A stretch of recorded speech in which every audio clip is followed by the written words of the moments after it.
Apple, listen, no offense to Apple. Apple and I have quite the storied history. It's a very special place in my heart and mind and elsewhere. And it's, everyone loves a good apple pie, but it's very 25 years ago. So we've moved on from Apple. And yes, Edwards and I, collaborated on everything really, on the creation of the pie, on the content that we're putting out to support this campaign. And it's just been a really fun process, I have to say. So yeah, it's called Pie Lover's Passion Fruit, and it's got like a vanilla baked crust, which is pretty awesome. But then it's got like these creamy tropical flavors and layers, and then it's got some tropical jellies on top. Even has some gold leaf because why not? Why not? And it's absolutely delicious. Again, love apple, but this is more in line with the kind of stuff that I like. This is more suited to my palate, if I can say so. And I think people are going to love it. It's pretty fantastic. That movie was a quarter of a century ago we made it. And, it's a time capsule of that period, as most movies are.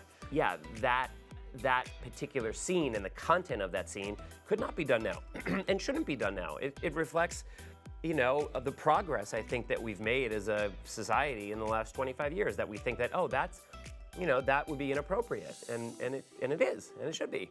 But the movie stands as its own little, time capsule, of its own sort of, it's a reflection of the time that we lived in. My son, Sid, is 9 years old. He's been with me when people have come up to me and recognized me, and of course they mention American Pie. They might say, "Oh, the pie guy." They might say, "Oh, I love the pie scene there." He knows there's something with a pie. He doesn't know the specifics, and he doesn't need to know the specifics yet.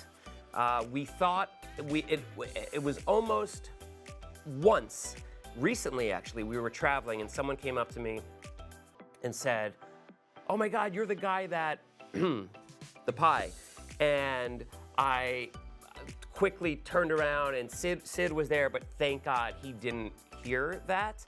So, but it's getting harder. It's getting harder. It's we'll see. I don't know. The good news is I could always use it if I'm uncomfortable having the talk with my son. I could just put on the scene with myself and Eugene, and that I could just put him in a room and say, "You know what, son, I'm a little uncomfortable, but why don't you watch this scene?"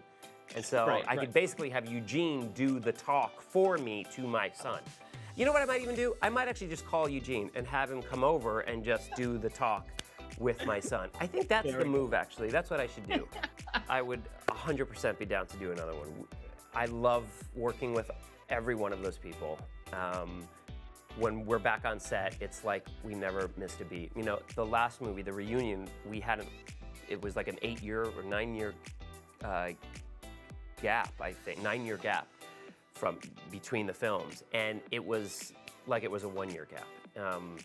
And it's just the best time of my life is being on those sets, and I love playing Jim. It's a character that it's very, very special to me, and yeah, so I would love to do one. Do I have ideas? We've kicked around a few ideas, some of which I think are really good. I just feel like there's so much that needs to happen, I think. I really would love for it to work out. I'm in. I'm down to do it. So we'll see, We're 25 years later. Nostalgia is very big right now, and if people coming up to me and the comments that they make and my comments on social media, if they're any indication, I feel like there's an appetite for this out there. And here we are 25 years later. I have a wonderful pie partnership with this great company, and it's all connected. There's an appetite for this out there. So